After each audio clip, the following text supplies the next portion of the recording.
Jerusalém, porque deixaste de adorar o Deus vivo que em tantas batalhas te ajudou? Chora Israel, um lamento só. Talvez Deus se lembre do bichinho de Jacó. Chora Israel. Bom dia, paz de Cristo, todos por aí. Que maravilha. Vamos para mais um café. Que maravilha. Ele te ouvirá, do inimigo te libertará. Chora Israel, Babilônia não é teu lugar. Clama ao teu Deus, Ele te ouvirá, o inimigo te Bom libertará. dia, paz de Cristo. Para quem já conseguiu chegar, para quem já acordou, muito bom dia. Acordem os outros. Só que está na hora do café. Maravilha.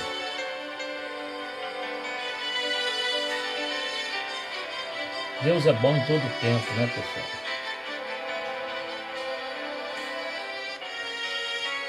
Paz do Senhor, irmã Soraya. Deus é bom em todo tempo. A Jerusalém, porque Deus não falha a hora nenhuma. deixaste de adorar o Deus vivo que em tantas batalhas te ajudou. Chora Israel, É muito bom ter Deus como nosso só. Senhor das nossas vidas. Talvez Deus se lembre do bichinho de Jacó. Chora Israel, Babilônia não é teu lugar.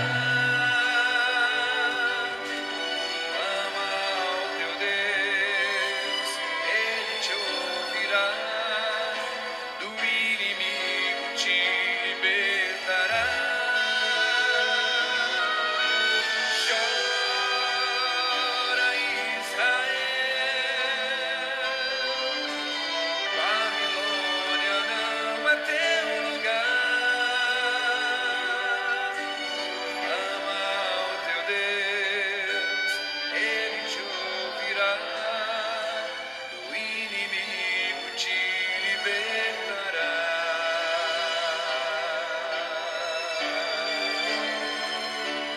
Que maravilha!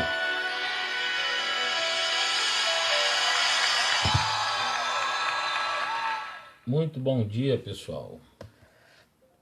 Se já conseguiu chegar por aí, vamos para o Salmo. Esse é a nossa devocional de número 14.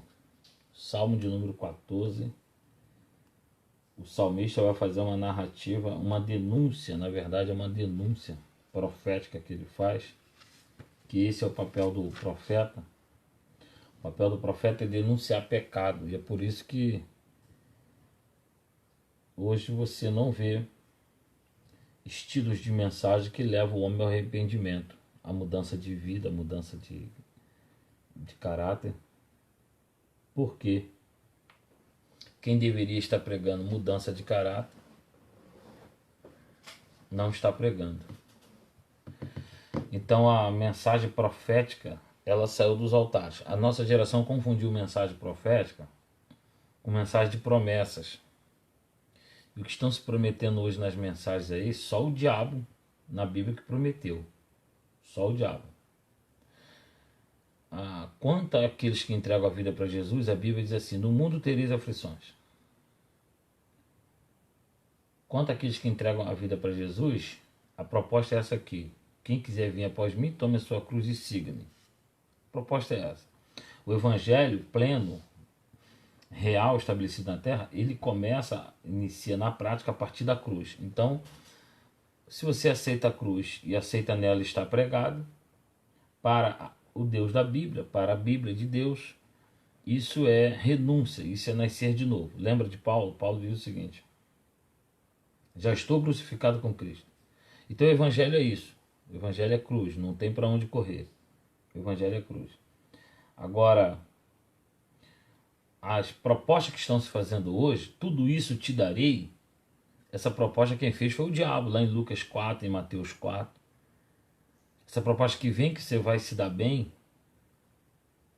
você dá muito e daí você vai sair rico. Essa proposta não funciona bem assim no reino, não. Obviamente, não há interesse de Deus que levamos uma vida de sofrimento. Isso aí não tem nem como discutir. Começa muito claro, muito nítido, isso que eu estou falando em Deuteronômio 28. Tem uma proposta ali para vivermos em abundância. Por que não vivemos, pastor? Não vivemos porque Deuteronômio 28 é um capítulo que nós não conseguimos nem ler ele todo. Quanto mais parar para observar que é condicional. Está lá, se. Por exemplo, está lá em Deuteronômio 28. Se ouvir a minha voz, se andar nos meus caminhos, se obedecer às minhas leis, se cumprir meus mandamentos. Então tem uma vida de princípios que precisa se viver, precisa se conhecer, concordar e se adequar e praticar. Aí a partir daí nós vamos ter frutos, vamos ter colheitas. Mas é fruto de uma vida de princípio na presença de Deus. Não é fruto de um evangelho bananada, tá ok? Um evangelho bananada que se fala aí, que se prega, que é o mesmo evangelho, parecido com o mesmo evangelho que foi pregado, e Paulo rebate na carta aos Gálatas. Ele fala assim: me admiro que tão depressa vocês saíram do evangelho genuíno de Cristo para pregar um outro evangelho. Aí Paulo continua: não é outro evangelho, porque não tem outro, mas vocês estão transformando o evangelho. Então nós estamos vivendo numa época em que o evangelho ele está sendo transformado em algo adaptável. Já viu quando você encomenda uma roupa, manda fazer, aí você vai experimentar, a profissional fala assim: vamos experimentar porque eu faço alguns ajustes. Aí um lado ficou apertado, outro lado ficou folgado, ela afrouxa aqui, ajusta aqui, aí a roupa se adequa. O evangelho não é isso. O evangelho ele vem na medida. E eu que me enquadro no que ele dita. Ok? Estou dizendo isso porque esse salmo de número 14, o salmista vai fazer graves denúncias sobre a corrupção que está acontecendo na terra. E parece uma coisa, porque esse salmo 14 ele parece que foi escrito para o dia de hoje. Parece que esse salmo 14 ele foi escrito para hoje. Deixa eu confirmar. Pois é, esse salmo aqui 14, ele parece que foi escrito para hoje. Hoje, sabe o que é hoje? Hoje literalmente? Hoje literalmente é hoje. É a data de hoje, eu acho que é 7, né? Ele parece que foi escrito para hoje. Deixa eu fazer um procedimento aqui que eu faço costumeiramente. E aí nós vamos ler o salmo de número 14. Vamos ler o... Deixa eu ver aqui. Eu vou ler nessa Bíblia aqui.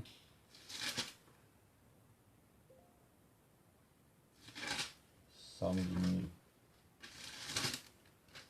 14 é uma denúncia muito séria que esse salmo está fazendo. Muito séria, muito séria. Se você pode e tem acesso à Bíblia aí na sua casa, você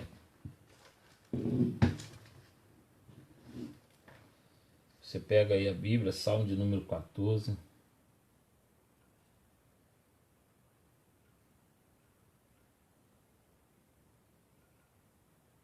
Eu vou ler o versículo.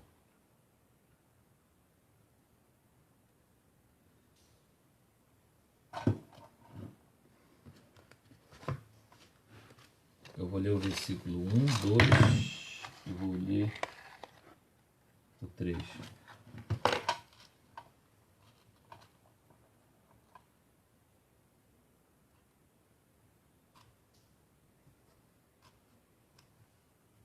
Vamos lá, Salmo de número 14. Disseram os nércios no seu coração: não há Deus. Tem-se corrompido, fazem-se abomináveis em suas obras, não há ninguém que faça o bem. O Senhor olhou desde os céus para os filhos dos homens, para ver se havia algum que tivesse entendimento e buscasse a ele. Desviaram-se todos e juntamente se fizeram imundos. Não há quem faça o bem, não há sequer um. Esse salmo aqui, ele tem essa fala dele é muito parecida, parece que repetida, é muito idêntica do salmo de número 10. Quem acompanhou aí a devocional de número 10 vai lembrar aí. O salmo de número 10 fala também essa questão de não há um homem que se faça o bem sobre a terra. Gente, eu falava agora que esse Salmos 14, ele parece que foi escrito para hoje. E eu já falei aqui essa semana e volto a repetir. Um grande pregador norte-americano, Billy Graham, dizia que a Bíblia ela é mais atual. Olha, a Bíblia ela é mais atual. A Bíblia ela é mais atual do que o jornal que vai ser impresso amanhã. Então as notícias que vão acontecer hoje, que o jornal vai transmitir amanhã, a Bíblia é mais atual. Tá ok? A Bíblia... Ô Evandro, meu amigo, muito bom tê-lo por aqui. Raquel Souza, todos que estão por aí, sejam todos muito bem-vindos. Então a Bíblia, ela é mais atual do que o jornal, tá ok? Se você quiser saber exatamente o que vai acontecer amanhã ou depois da manhã, você lê a Bíblia. Se você quiser saber o que aconteceu ontem, você lê o jornal. Simples assim. Ok? Então a Bíblia, ela tem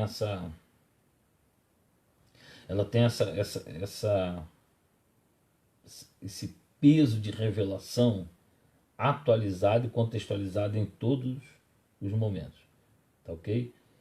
Então, gente, do versículo 1, vamos fazer um grupo aqui para a gente poder ver se a gente faça o comentário o máximo possível dos textos aqui. O máximo possível. Do versículo 1 ao versículo 3, o salmista ele revela, olha que coisa interessante, o salmista revela o acúmulo, a falta de limite do homem em pecar. Dependendo da falta de limite, ou melhor, dependendo da distância que o homem está de Deus, dependendo do acúmulo de pecado que essa pessoa ela vai acumulando, e é o que está acontecendo aqui, a pessoa chega a um ponto de questionar a existência de Deus. Não pensa você que uma pessoa que quando questiona a existência de Deus, isso é simplesmente fruto de uma decepção com uma igreja, uma decepção com Deus, uma decepção com um pastor. Isso é insuficiente uma pessoa questionar a existência de Deus. O salmista deixa bem claro qual o estilo de vida que uma pessoa precisa ter, praticar, levar, para que ela possa ter a audácia, a coragem de questionar a existência do Criador. Tá ok? Então, o que acontece? O resultado do acúmulo do pecado, é exatamente atacar a existência do Criador. Observe que um pecador comum, arrependido como nós às vezes pecamos, nunca se passa pela nossa cabeça de questionarmos a existência de Deus. Pelo contrário, quando pecamos, a primeira coisa que bate é o arrependimento. Peraí, mas se eu me arrependo, é porque tem uma autoridade sobre mim que vai me absolver, vai me perdoar ou vai me condenar, vai me julgar. Quando a pessoa questiona, preste atenção que isso aqui é muito sério, quando a pessoa questiona a existência de Deus, se ela não crê na existência de Deus, logo não há nenhum tipo de juízo para ela, porque se não existe Deus, quem vai julgá-la? Você viu qual é a intenção do Nércio, que ele fala aqui que é o ateu? É o louco, que diz assim, não há Deus. Então vamos raciocinar. Se não há Deus, não haverá julgamento, não haverá condenação para eles e não haverá salvação para nós. Isso é o que está na cabeça deles. E é o salmista que está dizendo. O salmista deixa claro nas entrelinhas que pelo acumular dos pecados, do afastamento da raça humana, na sua época ele está vendo, ele está vivenciando, que havia pessoas que não acreditavam que viria sobre eles um juízo e que viria sobre a nação um livramento. Quando a pessoa chega nesse nível, ela vive uma vida sem lei, uma vida sem regra, sem leis e sem regras, tá ok? Ela vive o hoje como se de fato o amanhã não dependesse do hoje, e depende. Por que depende? Porque se você não plantar hoje, você não come amanhã. E o que você plantar hoje, você colhe amanhã. Então o amanhã está ligado com o hoje. O que a Bíblia diz é que é porque eu não tenho que ter preocupação. Eu não tenho que perder sono com o amanhã. Eu preciso confiar em Deus. Mas tanto você, de uma certa forma, sabe que o amanhã tem relação com o hoje, que você sai de casa para trabalhar. Que o salário não é hoje, o salário é amanhã. Você toma remédio hoje, você sabe que a cura é amanhã. Então o amanhã tem relação com o hoje. Aí, porque o hoje ele é passado, ele é eternidade para Deus, mas para mim não. O hoje para mim é presente. Deus não tem esse negócio de passado, presente e futuro. Ele é pai da eternidade. Tá ok? Ele é pai da eternidade. Então negar a existência de Deus para eles traz de uma certa forma um alívio. É cômodo negar a existência de Deus. Por que é cômodo? Porque não vai ter juízo. Então eu vivo fazendo tudo que vem ao meu coração. Lembra de Salomão em Eclesiastes? Jovem, faça tudo que os seus olhos verem, que o seu coração gostar, trilhe por todos os caminhos que vocês quiserem. Olha o que Salomão fala. Mas sabe que por todas essas coisas Deus vos trará juízo. Agora, se não existe Deus, não haverá juízo. Se não tem Deus, não haverá condenação. Se não tem Deus, não haverá cobrança. Então eu vou vivendo, faço o que eu bem entender. Você conhece alguém assim? Não tem regra com nada. Se prostitui, usa droga, não dorme quando deveria dormir, não quer estudar, não quer trabalhar. Às vezes até trabalha, mas enfim. Leva uma vida toda desregrada. Aí você vai falar assim, mas virá um juízo de Deus sobre essa terra. A pessoa fala assim. Então é cômodo acreditar que Deus não existe. Só que tem um detalhe, que se você conhecer alguém com esse tipo de pensamento, com esse tipo de comportamento, você diz para essa pessoa, o que eu vou dizer para você agora, é que a minha negação em relação ao fogo não impede do fogo me queimar. Vou te dar um exemplo, o fogo está ali, você diz assim, não tem fogo, não está quente, não vai queimar, não existe fogo, eu não acredito no fogo. Pula lá que você vai ver. Então o fogo, se eu negar o fogo, ele não vai deixar de me queimar porque eu neguei ele. Se eu negar Deus, ele não vai deixar de exercer o juízo sobre a terra porque eu neguei ele. Porque negar a existência de Deus hoje, no século XXI, negar a existência de Deus hoje, nesse ponto que nós estamos da história da humanidade, com praticamente quase tudo provando já a existência de Deus. Eu sei que eu estou falando, porque isso é uma das matérias que eu tenho falado muito por onde eu passo, das grandes descobertas que tem hoje, todas elas favoráveis e apontando para a existência de um Criador do qual eu não preciso dessas matérias, dessa descoberta, porque eu sirvo a Ele por fé. Nós servimos por fé, outros servem por vistas. Mas seja por fé ou por vista, todos estão tendo conhecimento da parte de Deus. Então se você negar o fogo, não vai eximir o fogo de te matar se você pular no fogo. Da mesma forma, se negar a existência de Deus, não vai livrá-los da condenação final. A Deus não existe. Então não vai. Por exemplo, tem pessoas que não acreditam na justiça, vai levando uma vida errada, trapaceira, dando volta, né? Estou falando aqui, por exemplo, do estelionatário. A pessoa acredita que ela é esperta e que os órgãos competentes de fiscalizar, de apreender, de julgar, não tem inteligência. Inteligência é o estelionatário, o 7-1. Aí a pessoa vai levando aquela vida. Uma hora ela é pega pela justiça. Ué, mas não era para a justiça? Não era para a justiça ter pego ela, já que ela não acreditava na justiça. A justiça não existe. A justiça ela não vai efetuar, exercer o seu papel a partir do momento que eu acredito nela ou não. A justiça está lá, ela é real. Tá ok? Tem alguns crentes, aqui eu estou sempre aproveitando esse café para corrigir alguns pensamentos. Né? Tem crente que fala assim: a justiça de Deus tarda, mas não falha. Outro dia eu falei sobre: nem Deus agradou a todos. Nunca diga isso. Se você não estava nessa live, nunca mais você diga isso. A justiça de Deus tarda, mas não falha. A justiça de Deus, ela não tarda, como também não falha, mas ela não tarda. A justiça de Deus é na hora e no tempo que ele determina. Como eu não conheço o tempo, não sei a hora que ele vai agir, como eu não, as informações que nós temos desse ponto da nossa vida, a gente não tem esse detalhe. Então, para mim, por exemplo, o que está acontecendo no Brasil, Deus já era para ter dado um basta. Para mim. Mas o que ele quer com tudo isso daí? Porque Deus tem um propósito. Deus não faz e nem permite nada. Deus não faz e não permite nada se ele não tiver um propósito. E pasme os senhores, o propósito dele pode até ser mais de um. Dependendo de época, os propósitos podem ser diferentes. Mas existe um propósito universal que Deus tem. Existe um propósito universal que Deus tem quando ele faz qualquer coisa ou quando ele permite qualquer coisa. Existe um propósito que está do Gênesis ao Apocalipse. É o que? É que o nome dele seja glorificado.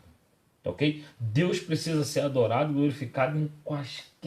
Mas, pastor, numa luta, numa prova, numa tempestade. Você lembra da tempestade? Jesus entrou no barco, acalmou a tempestade. Quer dizer, estou me referindo àquela tempestade que ele estava no barco, porque tem duas. Uma ele estava do lado de fora e entrou, e a outra ele estava dentro já dormindo. É dessa que eu estou me referindo. Jesus está dormindo no barco, e ele fala, aí ele levanta, dá ordem ao vento, dá ordem ao mar, às águas, e tudo fica tranquilo. Como foi que terminou aquilo ali ainda dentro do barco? Os discípulos fazendo um culto e adorando, e a suma do culto está lá. Eles falando: quem é esse? Que até o vento e o mar lhe obedecem. Aquilo ali foi um culto, foi uma adoração, foi um reconhecimento.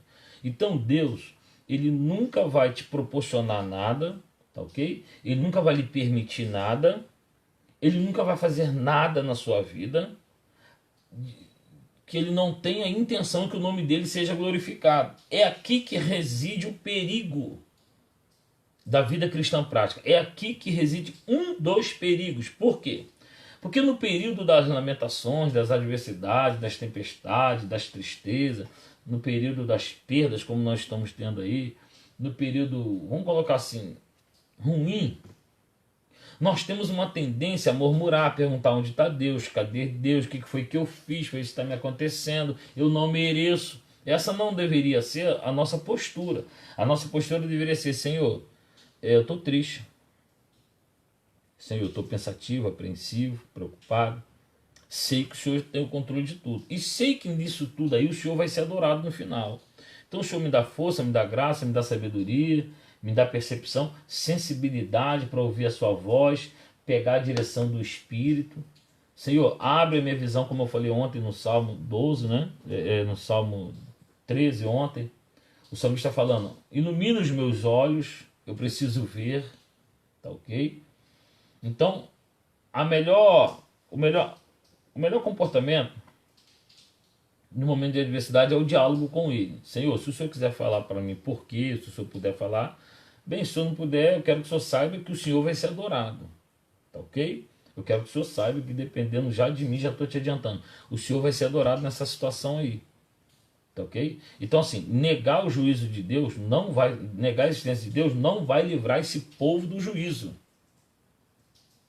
Mas é que os crentes estão falando aí, eu não acredito nisso. Não. O juízo de Deus não depende da minha fé. Não depende da minha crença nem nele, nem no diabo, nem na palavra, nem em ninguém. O juízo dele já está estabelecido. Independe da minha fé. Então pegar o que eu estou vivendo hoje de tristeza, de mágoa, de preocupação, de tensão, de perdas, e colocar Deus aqui para que ele seja adorado nesse momento é desafiador. Porque o evangelho que se prega, essa geração Nutella que tem aí de pregador, essa geração Nutella que tem aí, dizendo que nós somos igual Jesus, igual Deus, nós temos para Deus o mesmo valor que Jesus, coisas do gênero, não conseguem em um momento de adversidade adorar a Deus. Tá ok? Não conseguem, não adianta, porque não conseguem. E quando na verdade Deus quer um culto da sua tempestade. Deus quer um culto. Pastor Josué chegou por aí, um abração, que bom. Deus quer um culto do seu momento de adversidade. Tá bom? Deus quer que você se levanta, passeie e caminhe na fornalha. Como é que estavam os quatro, os três que foram jogados, mais o outro que veio dar o livramento? Como que eles estavam na fornalha? Andando e passeando, muito tranquilamente. É isso que Deus quer que você faça. Busca paz para você. Faça diariamente, você levantou de você sair, um exercício da alma. Eu já falei isso aqui. A psicanálise fala muito isso. Você cuidar do seu coração, do bem-estar. A nossa alma é um recipiente, não guarde nada nela. Se for amor, você compartilha. Se for coisa ruim, você limpa. Mas a alma precisa estar assim, a alma renovada, a alma limpa. Ah, você ama alguém? Ama. Então fale agora em vida. Manda uma mensagem no Face, no Zap, vai até a pessoa, dá um abraço, dá um beijo. É tanta homenagem que nós estamos vendo a morto. Com todo respeito aqui, você que vai assistir essa live, que perdeu algum parente por esse dia, mas com todo respeito mesmo, que eu também tenho perdido pessoas. Mas a minha preocupação é, será que eu já falei em vida alguma vez para essa pessoa? Então a alma, ela precisa dessa manutenção. É alguma coisa ruim? Vamos orar, vamos para a palavra e vamos limpar. É alguma coisa boa em relação a fulano? Ah, é. Diga para ela então, se é bom. Compartilha com essa pessoa. Ok? Então, os 3 primeiros versículos do Salmo de número 14, o salmista está fazendo uma denúncia, que está dizendo que na geração dele não tem nada que preste, não tem ninguém. Lembrando que isso aqui não é a primeira vez que é citado na Bíblia. Eu vou te citar aqui pelo menos umas duas aqui. Gênesis capítulo 6, versículo 12. Gênesis capítulo 6 ali, do 10 em diante. Fala sobre a corrupção generalizada da terra. Deus falou, Noé, eu vou ter que fazer uma arca, salvar a família, prega o evangelho, vamos fazer uma arca. Então observa que de vez em quando, de vez em vez, de tempo em tempo, parece que dá um boom na terra, na humanidade, e a humanidade toda se descamba para uma corrupção, para um distanciamento do Criador. Então, no Gênesis 6, Deus falou assim, olha só que detalhe, a raça se corrompeu. Eu vou fazer uma arca. Mas espera aí, se a raça se corrompeu, eu deveria fazer outra raça, não era a arca. Tem um mistério aí, tá? Que a arca é feita baseada na nova geração que ele quer que viva, que aconteça, que exista depois da arca. Tá ok? Aí depois, esse aqui eu faço questão de ler. Esse aqui está em Juízes. Esse aqui está em Juízes. Deixa eu voltar para trás aqui, que eu estou no Salmo. Eu já deixei aqui nessa... Juízes, cadê? Juízes, para você que está lendo em casa, capítulo 21, versículo 25. Juízes 21, 25 é o mesmo versículo que está em Juízes 17, 6. Então eu vou ler um só, mas ele está 2 vezes no livro de Juízes, tá? Com qual que eu estou aqui? O 17, 6. Naqueles dias não havia rei em Israel. Cada um fazia o que parecia certo aos seus olhos. O que está acontecendo? Presta atenção, Gênesis capítulo 6, Juízes capítulo 17, capítulo 21. O que está acontecendo com o salmista? O que aconteceu em Romanos capítulo 1? Olha, 5 vezes na Bíblia eu estou te mostrando. E o que está acontecendo hoje? A corrupção tomou conta, que quando você olha assim, você fala assim, Senhor, não teria mesmo ninguém que prestasse ali naquele meio? Porque uma das coisas que mais traz preocupação, incômoda, aquele mal-estar dentro de nós, é que ninguém fala a verdade. E eles têm a verdade e eles sabem, mas eles não falam a verdade. Eu estou falando das nossas autoridades políticas, que controlam os nossos médicos. Você vê médicos se divergindo, a medicina é uma coisa só. Como que pode um médico falar, não, isso é, o outro fala, isso não é. Isso é. Aí você entra no perfil dos camaradas, um trabalha para o partido X, outro trabalha para o partido Y. Então quando você olha para o cenário brasileiro, você se pergunta, Senhor, não tem nada, não tem ninguém ali. Cadê os teus servos que estão lá?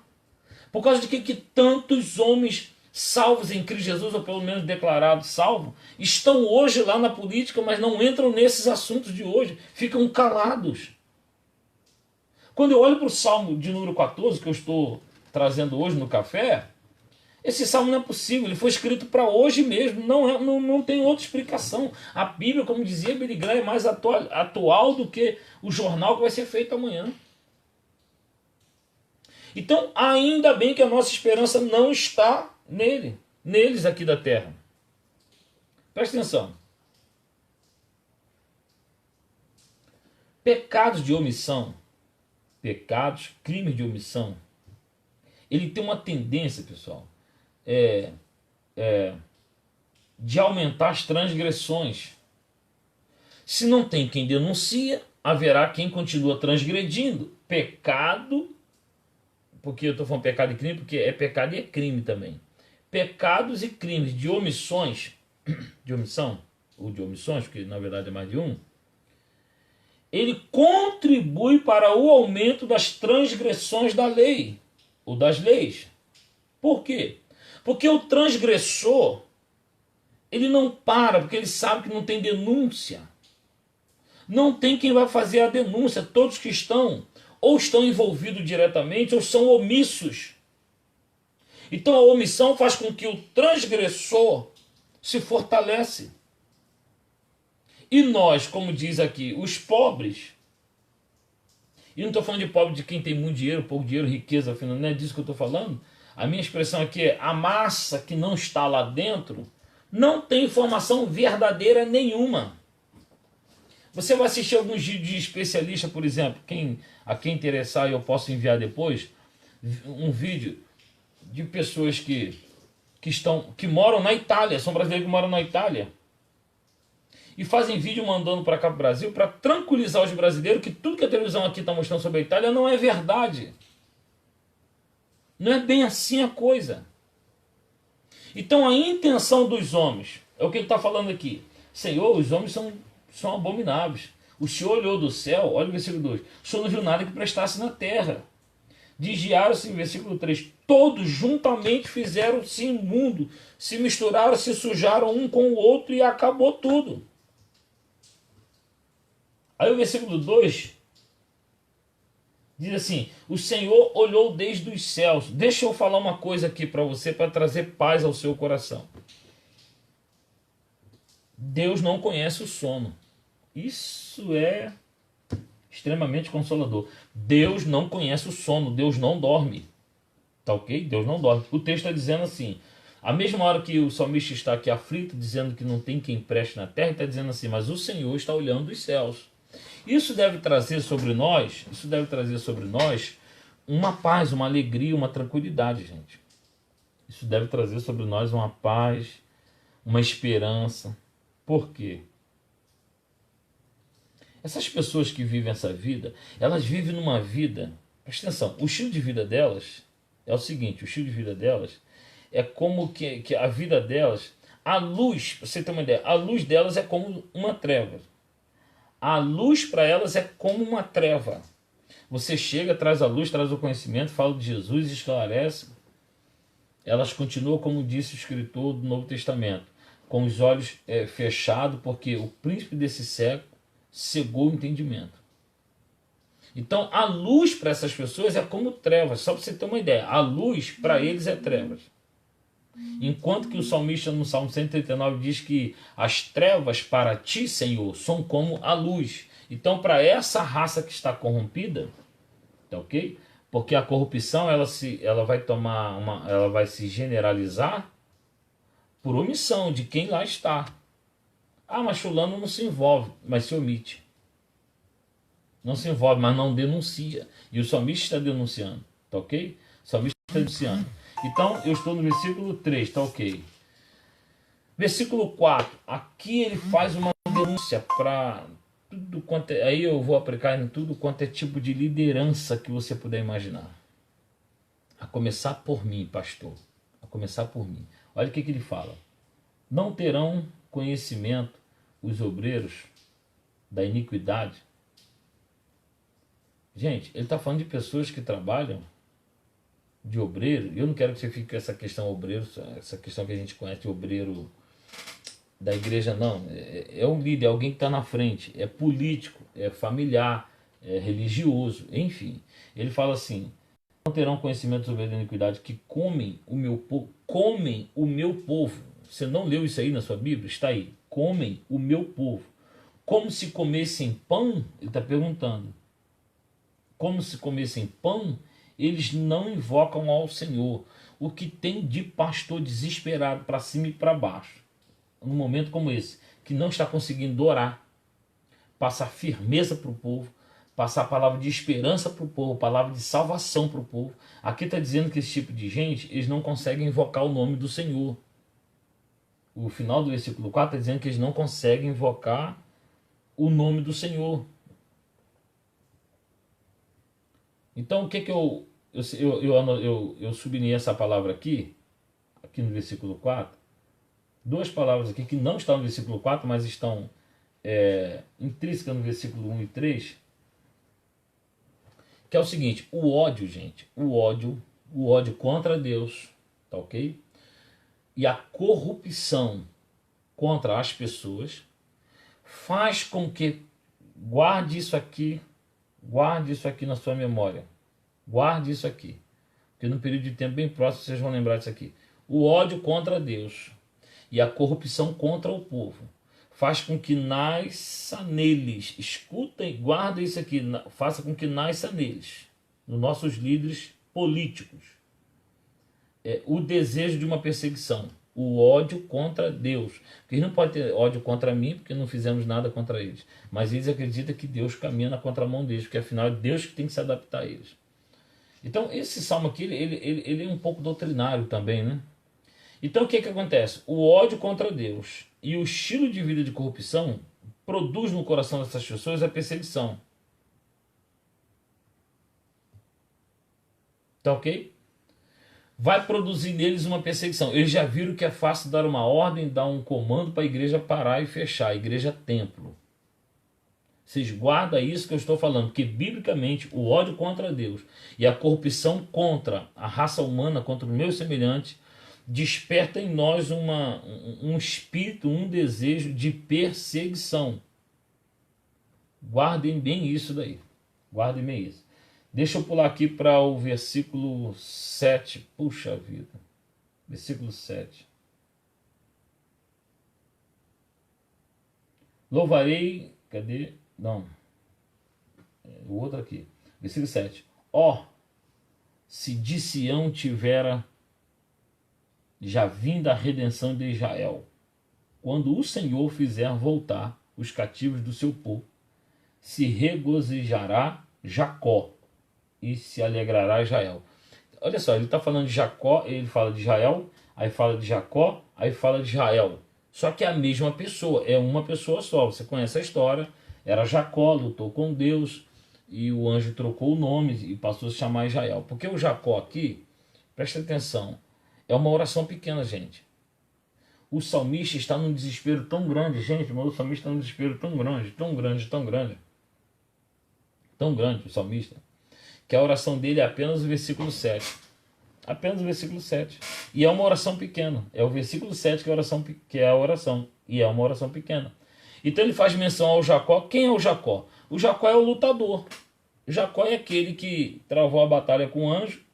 E quando estava amanhecendo, o anjo falou: eu tenho que ir, não posso mais ficar. Até ali é o Jacó. Quando o anjo toca na sua coxa, troca o seu nome, ele passa a ser Israel. Que não é mais o lutador, é o prevalecente, é o que vence, é o que prevalece, é o que persiste. Então olha a oração de Davi no Salmo de número 14. Que o Senhor, como é que é? Quando o Senhor fizer voltar os cativos do seu povo, se regozijará Jacó e alegrará Israel. Ué, mas não é a mesma pessoa, pastor? É, mas ele está falando de duas gerações, de dois povos, porque Jacó representa o povo hebreu. Israel representa o povo judeu, porque o judeu vem a partir da aliança. Então ele está dizendo assim, que Deus tem uma atenção com esse povo, ninguém vai ficar de fora. O que esse povo precisa saber, esse salmo aqui, de número 14, ele começa, gente, com um quadro de calamidade generalizada, um quadro clínico de calamidade generalizada. O salmo de número 14, sobretudo os 3 primeiros versículos, começa com um quadro clínico de calamidade generalizada. Não tem saída, não tem jeito, acabou tudo. É como se falasse, gente, acabou tudo, agora é sentar para ver o que vai acontecer. Mas de repente, o salmista faz uma oração, que nesta oração nós vamos ver a esperança dele no Senhor, ok? A confiança dele no Senhor, e ele faz uma oração do capítulo 14, né? Versículo 7, uma oração de esperança, de fé, de confiança, de paz, mas sobretudo profética. As nossas orações precisam ser assim. Deixa eu só mexer numa coisa aqui.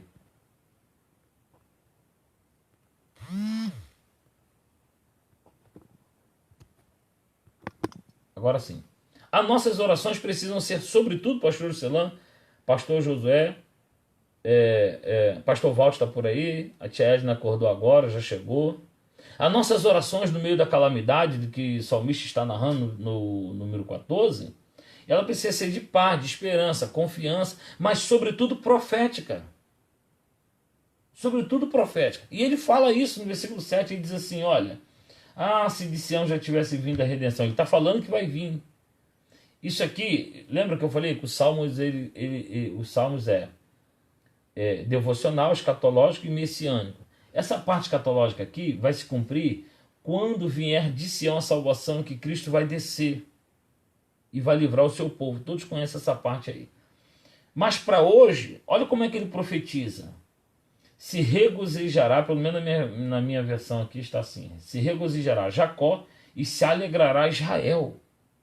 Então ele vai pegar os dois períodos lá de trás e vai resolver, vai cumprir as promessas que Deus havia falado. Então eu finalizava aqui agora dizendo o seguinte, que o Salmo começa com uma calamidade generalizada, com talvez nunca antes na história de Israel. Mas termina como? Com uma real esperança de salvação. Essa tem que ser o nosso discurso, a nossa palavra, os nossos sermões de hoje, as nossas orações, tem que ser finalizando com esperança de salvação. Uma firme e real esperança de salvação. O salmista não sentou por causa do versículo do 1 ao 3, colocou a mão na cabeça, entrou em desespero e falou assim, pronto, acabou tudo, agora já era. Não, ele fez a denúncia até o versículo 3, do 4 até o 5, até o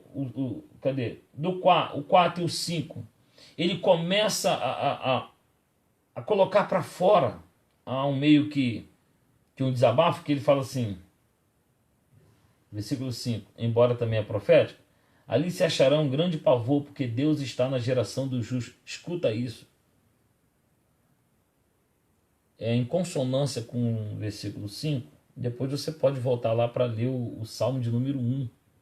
O que Deus fala sobre o caminho do justo. Que o caminho do ímpio vai acabar.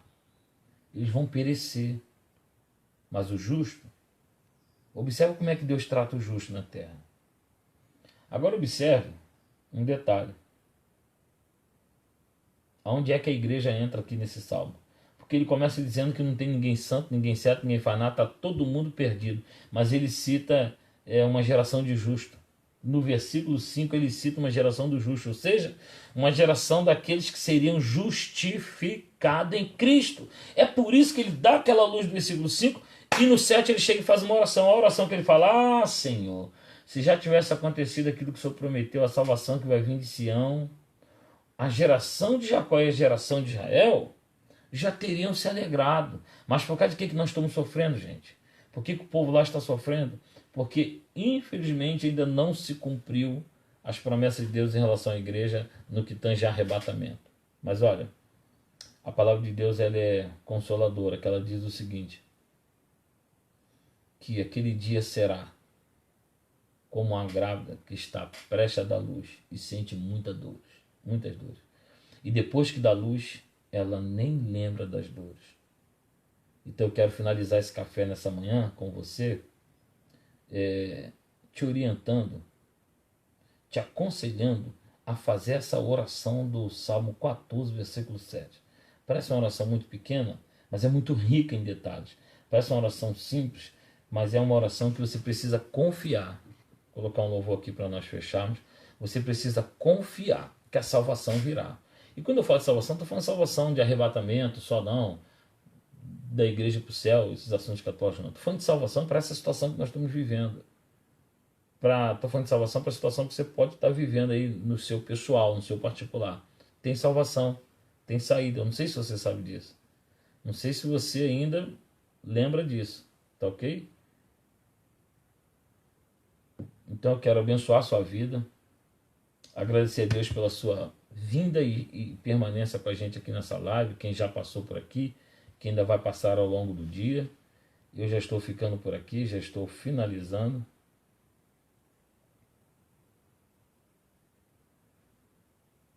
E vou propor você a seguir o seu dia com o Salmo de número 14. Salmo de número 14, versículo 7. Acredite no livramento, na salvação. Acredita que Deus vai mudar. Ele vai mudar o quadro. Deus muda, gente. Deus muda o quadro, Deus muda situações. Eu sei o que eu estou falando. Eu já vivi várias experiências nisso, estou vivendo hoje. E se eu for falar então de vezes na Bíblia, aí a gente vai até amanhã aqui. Tenta lembrar se ele já te decepcionou alguma vez aí. Muito obrigado a você que está conosco aí nessa jornada de Café com Salmos. Vamos orar?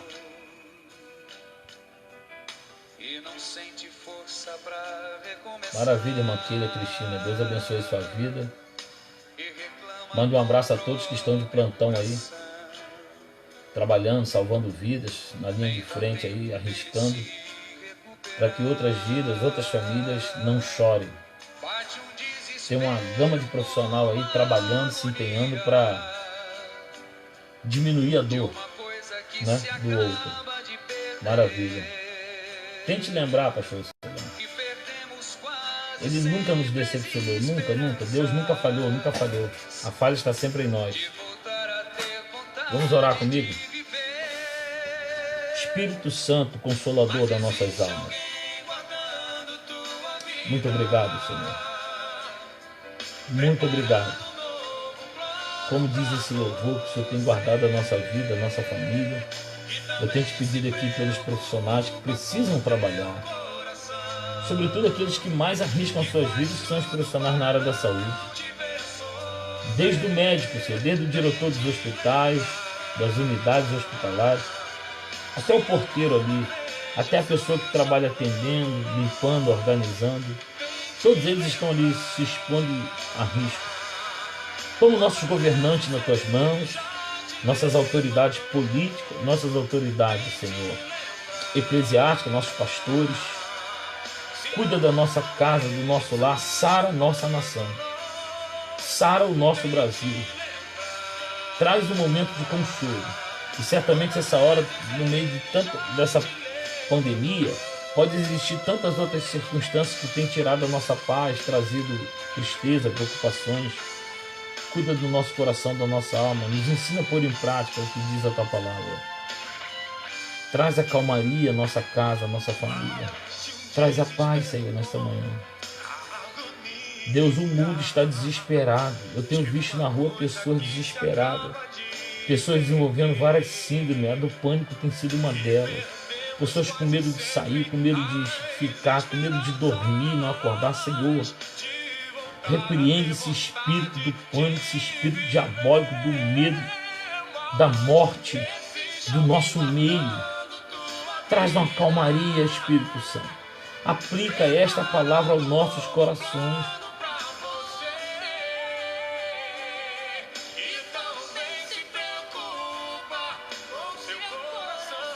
Espírito Santo de Deus. Traz a paz. Traz a paz, Senhor. Devolve, Senhor, a confiança a alguns que perderam no Senhor. Devolve a esperança, Senhor. Devolve a esperança. A tua palavra diz que as tribulações produzem a esperança, não é desespero. Tiago diz que é para eu me alegrar nas adversidades, nas tribulações. É difícil, Senhor. Porque nós somos fruto de uma geração que pouco nos foi ensinado as verdades bíblicas da tua palavra. Então eu quero te pedir por essas almas que estão atribuladas, como diz lá no Salmo. Pessoas de alma perturbada que perturba até os seus ossos. Traz a calmaria, Espírito Santo, traz a paz. Traz a esperança de salvação para essas vidas. Que a graça salvadora do nosso Senhor e Salvador Jesus Cristo, amor de Deus, nosso Pai, Criador de todas as coisas existentes, as doces e inefáveis consolações do Espírito Santo de Deus repouse sobre todos os santos. Todos nós dizemos amém. Deus abençoe a sua vida, abençoe a sua família. Deus abençoe a nossa nação, Deus abençoe o nosso Brasil. Deus abençoe a igreja dele que está no Brasil e nesse mundo afora. Tenham todos aí um bom dia, um muito bom dia. Compartilha, pessoal, para abençoar outras vidas aí. Um grande abraço.